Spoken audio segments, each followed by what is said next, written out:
girlfriends. Welcome to another episode of Girlfriends and Goals. We're your hosts, Miosha and Samaria. This podcast is a space where we'll talk about friendships, life goals, a little bit of pop culture, and all things womanhood.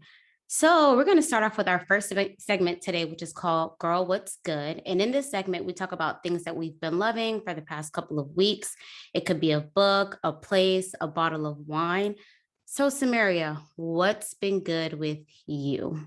Okay, so depending on where you live, if you're in the United States and you've been to, I think it started in Pennsylvania, but it's all over now. It's just like really popular in Pennsylvania.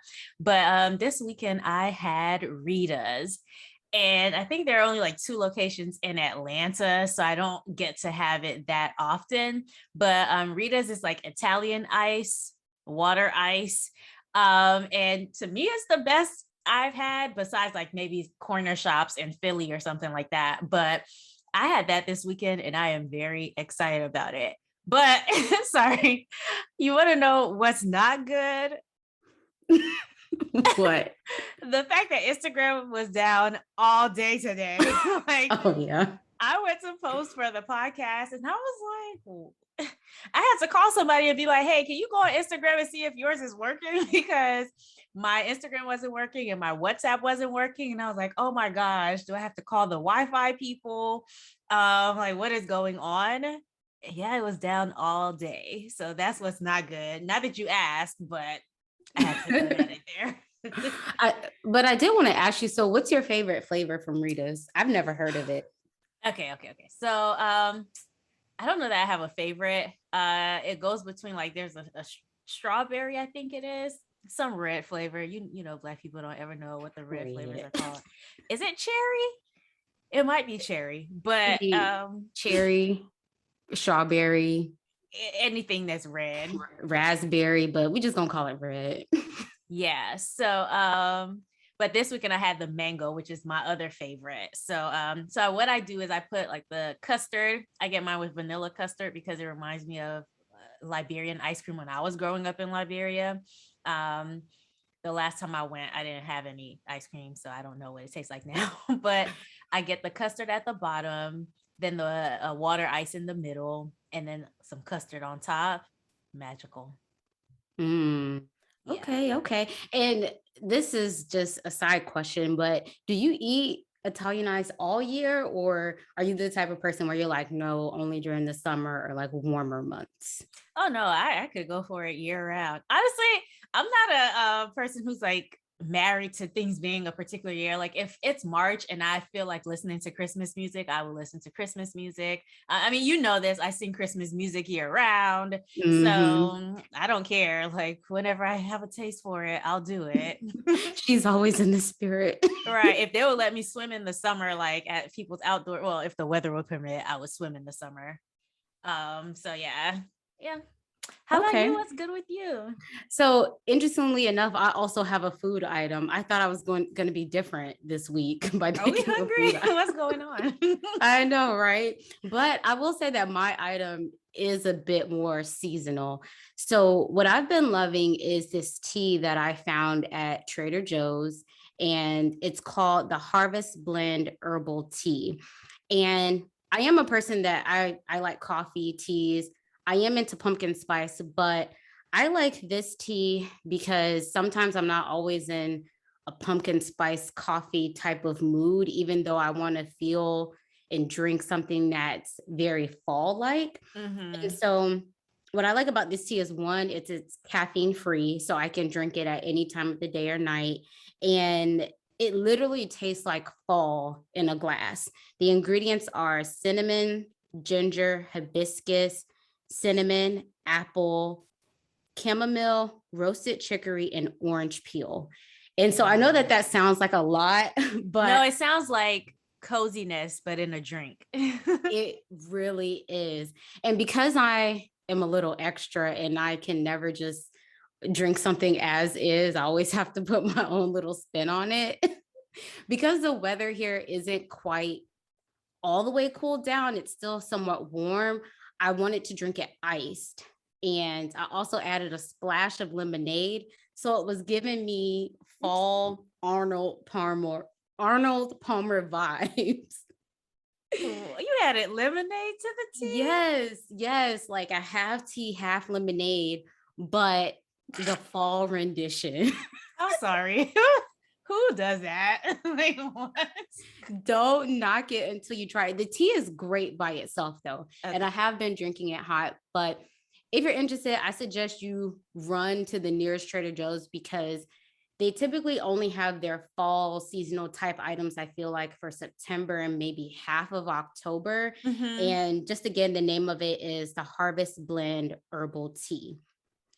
Yeah, you're right. Fall, like, stuff does come and go really fast. Like, I feel like people are already starting to talk Christmas stuff, and it's like, dang, we just got to October. Can you give us a break?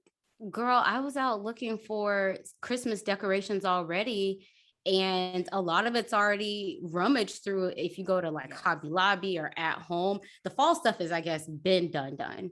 But even Christmas, I was looking for a new wreath and garland, and it's already Mhm. kind of rummaged over. And I'm like, I barely even got a chance to look. Oh, well, if Hobby Lobby is rummaged over, I know the spot I was gonna check is because I be going to Dollar Tree. Like, because, like, especially for that garland, like, no, Mhm. it's Dollar Tree for me. Yeah, I was in Dollar Tree, and yeah, a lot of their Christmas stuff is on its end. But yeah, that's my girl. What's good? Nice. Okay, I guess we can move into today's topic. Yeah, so today's topic is women changing their minds. And as women, it's natural that as we progress into womanhood and throughout life, we're going to evolve and change on different things. I think it's unlikely that you're going to go through life without finding at least one thing that you aren't going to, without finding at least one thing that you're going to change your mind on. And the inspiration for this episode actually came from the real Jeannie Mai recently announced that she is pregnant with her first child after going the majority of her adulthood, to my knowledge. And Samira, you can correct me on this. She's always had the stance that she didn't want children or babies. Mhm. Obviously, like having a kid is a big life change, huge lifestyle change. And while it is her own life, her and her now husband, Jeezy, they're going to be the most affected by it. But what we noticed, more specifically, what I noticed, is that I saw a lot of skepticism on her changing her mind on this particular thing. And it seems like people aren't either fully believing or buying into her change of heart and if it's genuine. So, Mhm. Samaria, I wanted to ask you, why do you think it's so hard for people to accept or understand when you've changed your mind or position on something? So, okay, I think generally, like, if people have gotten acquainted to your stance on something, like, that's who you are and that's what you represent. I think that makes it difficult for them to be able to move on when you're like, okay, I'm like changing positions on this. I also think like people just always have a maybe sometimes unhealthy amount of skepticism where it's like, why are they changing all of a sudden, specifically with the thing with Jeannie Mai. I think that she's had a history of saying some things on the real that people of the internet, people on Beyonce's internet, like to bring up. And so it's like, okay, did it have to do with what the potential race of the baby could be, or whatever the case? But I think like people generally just value consistency, and I think that's why they have such a hard time, like, believing that you want to change your mind, but also like that's why they question, well, why all of a sudden are you trying to switch it up on me? What's the difference between your previous situation and your current situation? And for her, like, obviously she was dating one race and now she's dating another race. But in her defense, those are just the things that we can see. So we don't know the Mhm. larger differences that happened in her life between relationships, like how different this relationship is from her previous one. We only know like what she tells us. So yeah, I think just based on what people can see and know about somebody already, they try to draw conclusions. So yeah, why do you think? Yeah, so I'll talk a little bit about Jeannie Mai and I guess my perception of people's skepticism. I agree that some people can be quick to be like, oh, why now? Why now? What's Hmm. changed? People always want an answer, which just shows the entitlement of it all. Yeah, But when it comes to public figures, you're right. yeah, but I will say that from my perception, Jeannie Mai did spend at least what 3 to 4 years, I guess, I don't want to say bragging on her current husband at the time, but she was definitely Team Freddie, all about her husband. You know, her marriage was good. And not to say that she presented it like she had no problems, but she Right. was very much like pro my marriage is just everything. I love my husband. And then and then also it seemed like she was also content, or the both of them may have been content with them not having children. And then boom, it's like, oh, actually the marriage isn't good, and oh, by the way, I'm going to go have a child now with someone else. So I think some of it is just she was kind of preaching one way. And then Mm, people are like, whoa, whoa, whoa. Like you spent so much time headed down this one direction. And hmm. then now you're changing course. But just in general, I think that, like you said, change is hard for people. And I think it depends on what you're changing your mind on, Hmm. specifically if it's something that they feel like they can relate to you on. So say Yeah. you and I are aligned on this one particular thing and we share the same thoughts, beliefs, ideas, or the way something should be handled, and then I deter from that. Well, then Yeah. now it could be difficult for us to relate to each other because I've had a change of mind or heart. And then the other thing is, I think people will naturally kind of project onto you if they have a hard time Hmm. with change themselves, or they have the inability to change their mind. So they're projecting onto you that you can't change because they can't change their mind, even though you may be perfectly fine and open to changing your mind. Yeah, while you were talking about like, okay, all of a sudden it's like, oh, the relationship is not fine. Like, Which I don't know that. right, The way it was, right. obviously it's TV. So Right, and the way that it was presented, but also like who is really about to get on national TV if they're not prepared to leave their marriage, right? And be like, "Oh, it's a wreck."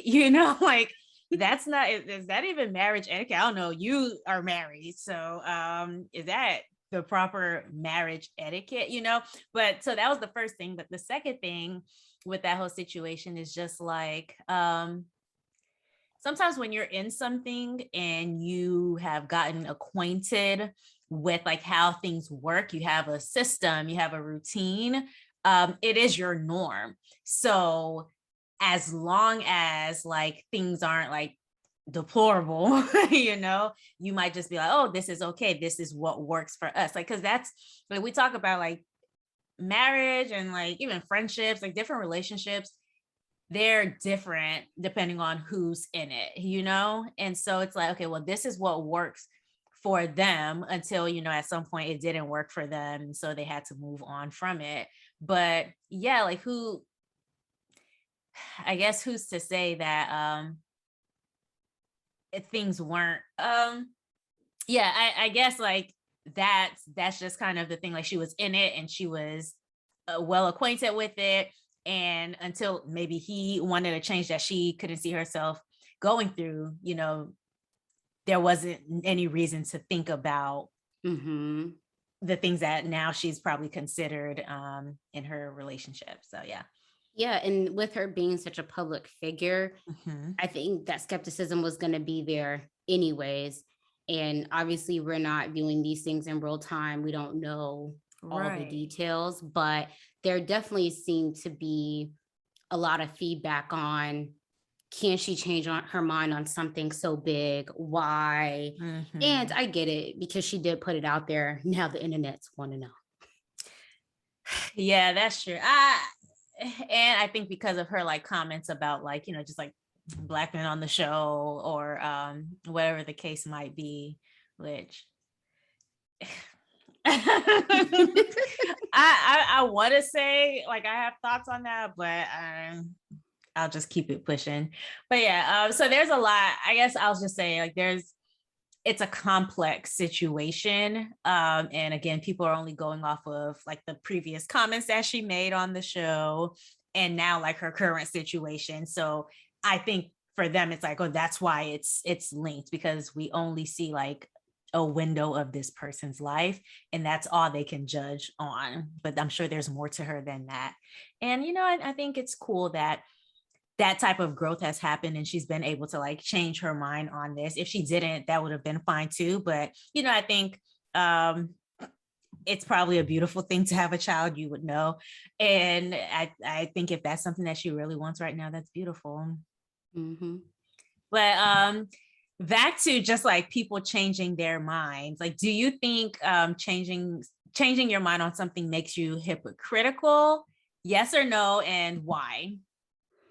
In general, I'd say no. I think we all have the right to change our mind on things. And, there should be just nuance given in just different life situations of, hey, you found out more information, or it could literally just be you woke up different, and that's your right to do that. But I also think that it depends on maybe what it is and how often your stance is changing and when. And an example would be, if you're in the middle of an argument or a debate, or you're going back and forth with someone and their stance on something, and then all of a sudden in that moment it changes. Or if their stance or belief changes depending on the people involved. And I think as women, we experience that often where, men, they may be allowed to do certain things or say certain things, but then because we're women, oh, it's so different. And then even within just like family and relationship dynamics where there's just certain maybe graces given, and you may think a person's mindset on something, but then just that tweaking of who's involved in the situation, then maybe that same logic and mindset just doesn't apply. So yes, I think in those situations you can come across as hypocritical. And but in general, I'd say we reserve the right to change our minds without always being held to judgment, or I guess under scrutiny. Because sometimes you could just have more information. What about you? Yeah, exactly. I love that you said the whole more information thing, because it's like people like to hold you to your past self a lot. And that's something I absolutely hate. Because it's like, oh, well, they try to make it seem like, oh, you said this in 2005, but now it's almost 2025 and you're saying so. Like, do you know how many years have passed in between those times? Like, I would hope I'm saying something different based off of like my knowledge of the world or my knowledge of different types of people at this point. So I think that's what it is. Like, people love to pull up receipts from others past and refuse to give people the benefit of the doubt. And so I think like, especially it has to be hard when you're a public figure, because I feel like if you are making any type of stance change, you almost have to come out and say, hey, this is what I had thought. Okay. And now this is what I be thinking now. So it's like you almost have to like explicitly state, your previous stance and this one. But to answer a question, I do agree with you. I do think we reserve the right to change our minds. Like, it's an evolution of who you are. But you do also have to prepare like for the scrutiny of other people, like I think people just naturally will be giving the side eye, like, oh, why'd you change your mind about this particular thing? Is it their business? No.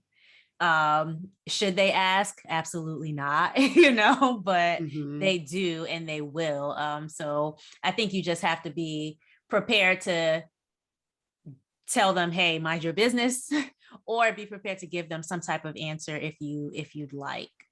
And on some things, I think you just have to experience it because obviously if you haven't gone through something or experienced it, then your feedback or stance on something is very far removed.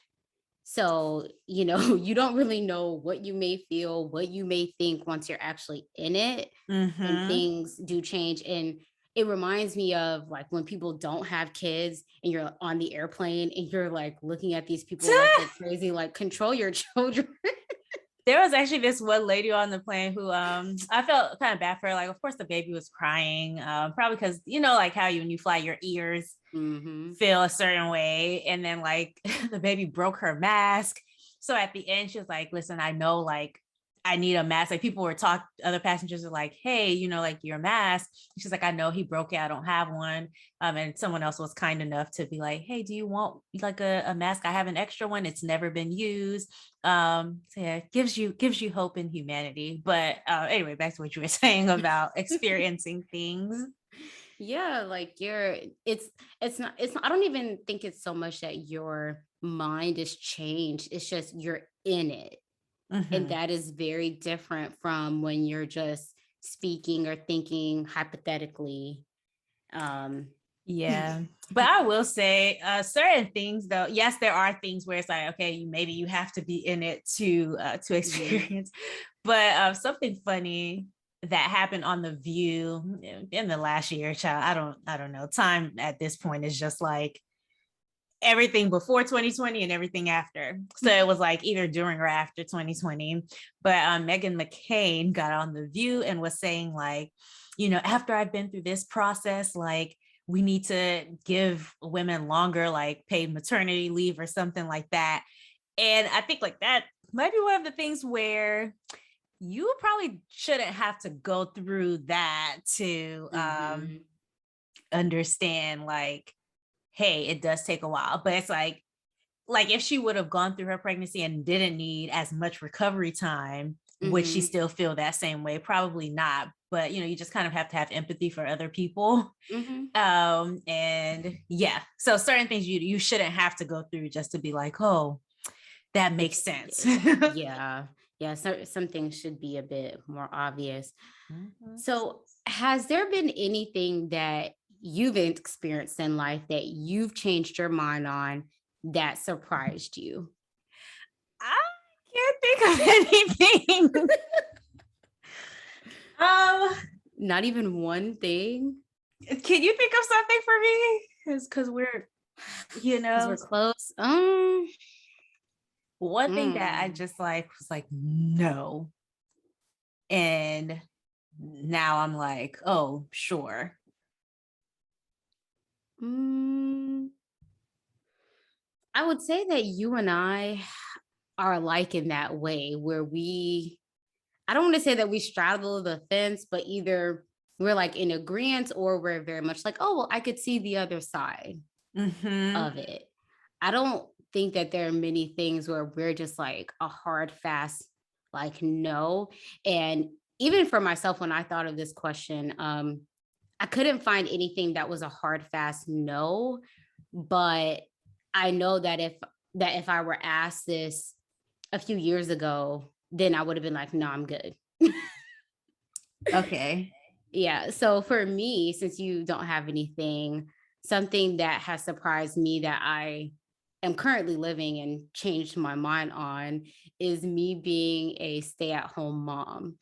And Mm. if you would have asked me at 22, 23, 24, 25, basically all the way up until probably just a few years ago, basically all my 20s, I would have said no. And some of that would have been just me not experiencing motherhood. Obviously, I'm going through this for the first time, Right. not envisioning that it would be during a pandemic. So, certain constraints were already in place. But it's not that I never saw the value of staying at home. I just didn't think that that would be my path. And a part of it was me just not even being 100% sure, like, oh, am I going to have children? When am I going to have children? And then Mhm. the next step is like, oh, are you going to stay home? So I think that that was part of it as well. but yeah, it surprised me that I would be staying home and that I am enjoying it, and I'm thankful for it. But yeah, it's something that I would have said, no, that probably won't be my path if I was asked this a few years ago. Yeah, because And I of what really, you know about, and of what you know about me, yeah. I really want to say something that I changed my mind on, but What?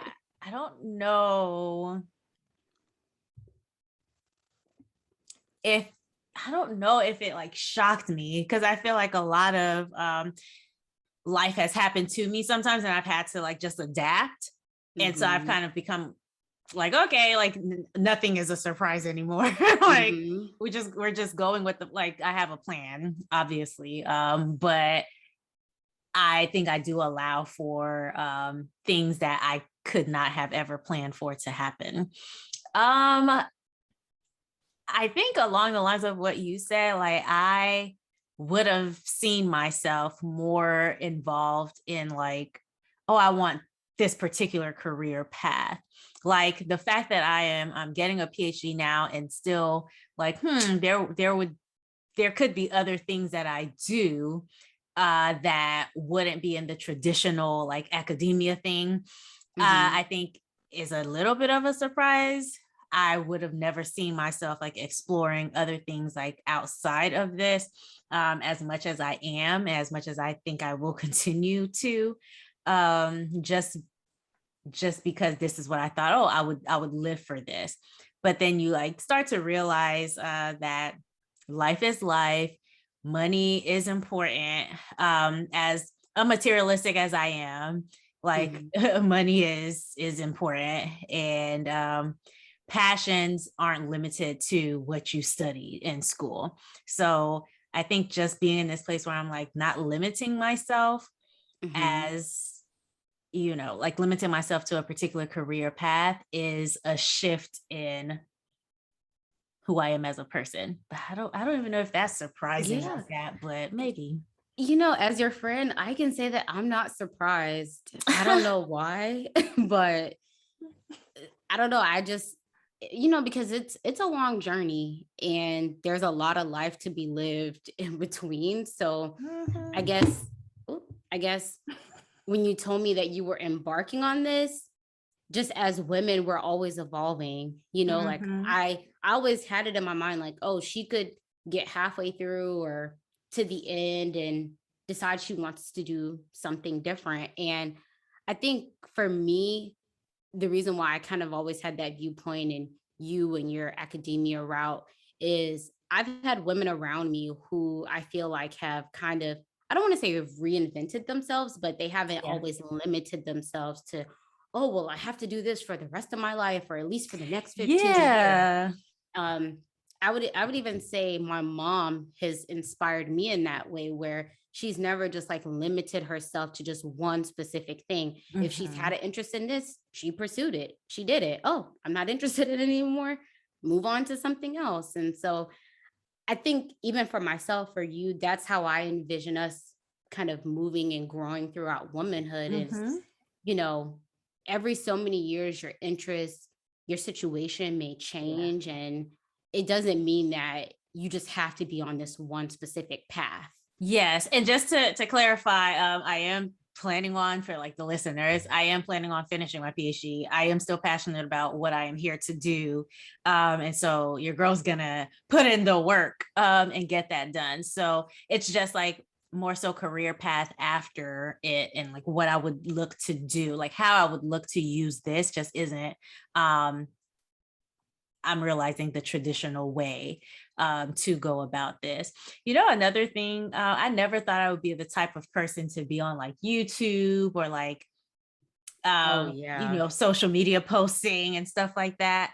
And now it's like, oh, I really enjoyed this. Like, I like interacting with people from the comfort of my home, or just like being in bed and scrolling and liking and commenting and stuff like that. So I think that is a shift that happened.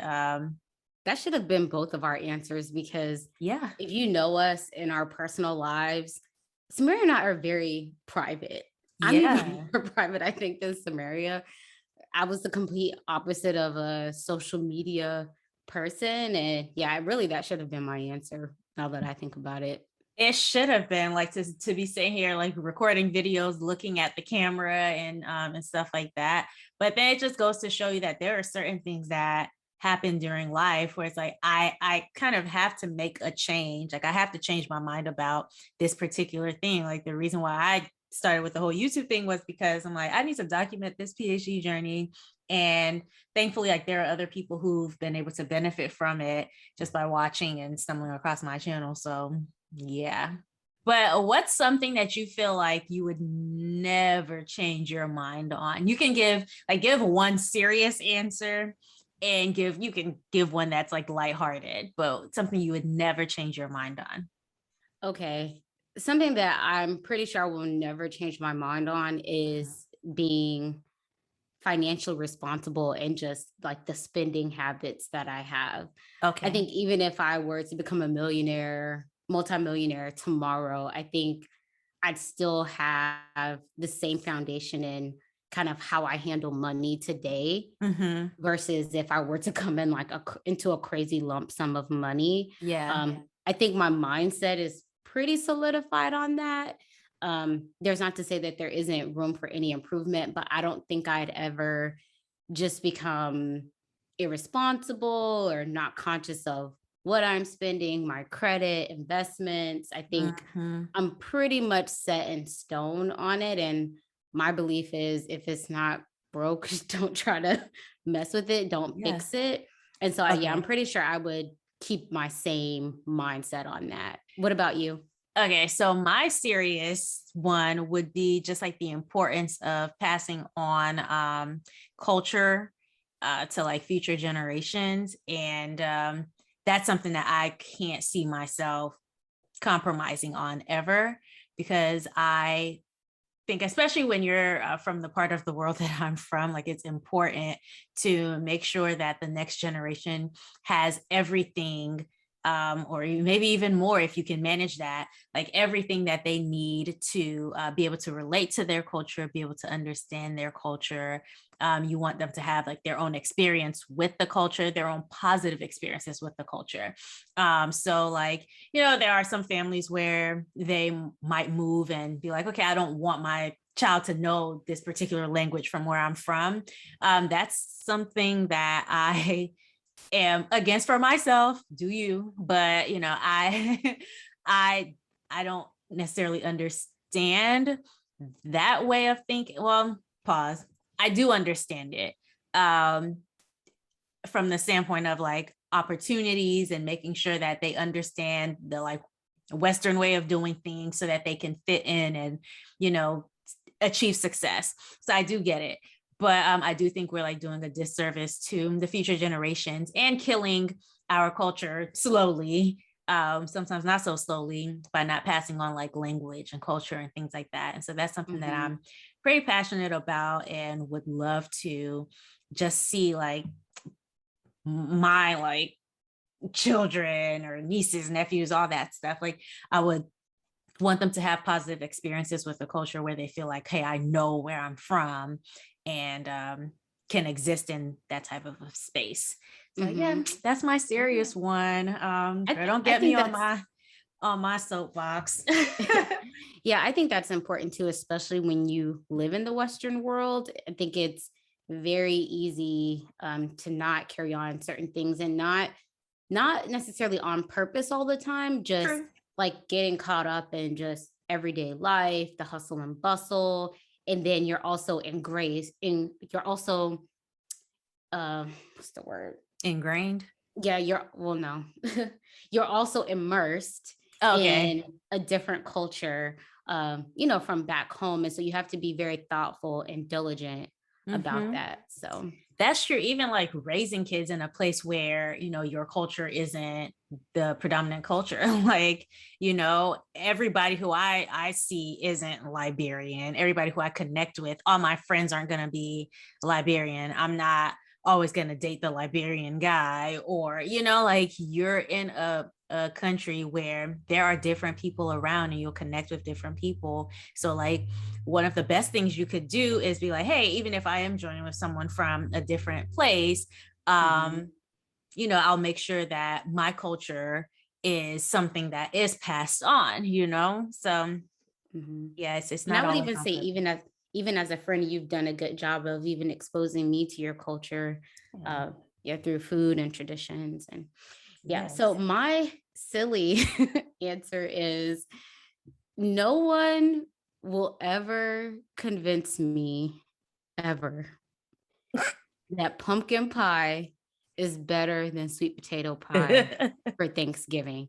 No, I will never be convinced. I don't care how good you think your pumpkin pie is. It's always going to be sweet potato pie for me. Okay. So if you come into Thanksgiving at my house, we'll probably have both because my significant other swears by pumpkin pie. Ooh, a I house know. divided. We literally have to buy two different types. And I'm like, okay, you can have your pumpkin pie over there, and I'll have my sweet potato that you don't have to add any ice cream or whipped cream to. But let's not get too detailed on this, but I will it's say, neither one of those pies is good to me. the blasphemy of it Throw all. both of them away. Pie is such a weird concept to me, honestly. You know, the only type of pie I enjoy is sweet potato because I don't like cooked fruit. So apple pie, blueberry pie, like all the other pies I can't get with. But sweet potato, yeah. My aunt made this would make this coconut pie, and that's like the only pie that I can eat. But yeah, other pies, like the texture of pumpkin pie, the texture of sweet potato pie. I've actually never tried pumpkin pie, but it looks like the texture of sweet potato pie, and I don't like that. So yeah, no. So what are you eating for dessert on Thanksgiving? Okay, so you know, like Liberian Thanksgivings are different. Like we'll do the turkey, but we don't have all the traditional American, you know, things. So dessert can be whatever we decide to make. If we decide to bake a cake, it's a cake. If we decide to do brownies, it's brownies. So it's never like we have to have a specific dessert. The only thing that I know of that we have every single year at my family's Thanksgiving is turkey. That's the only consistent thing. Everything else is like we could make whatever pasta, girl, like with this whatever. But this isn't even silly. It's just lighthearted because it's 100% fact. You